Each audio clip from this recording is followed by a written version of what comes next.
Hala sıvırım. 3 milyon aboneye ulaşamadım. Hala sıvırım. Göktuğ Eridok. Ben.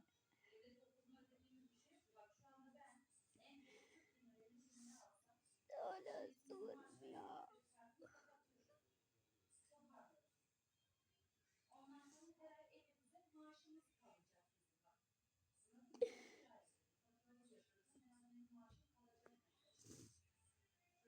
Daha kendi videomu yeni açtım ama ya.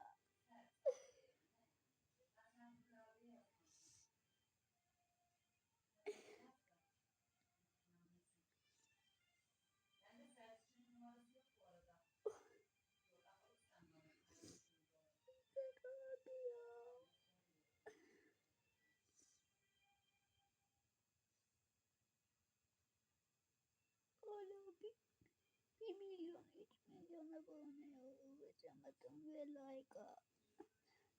Artık abone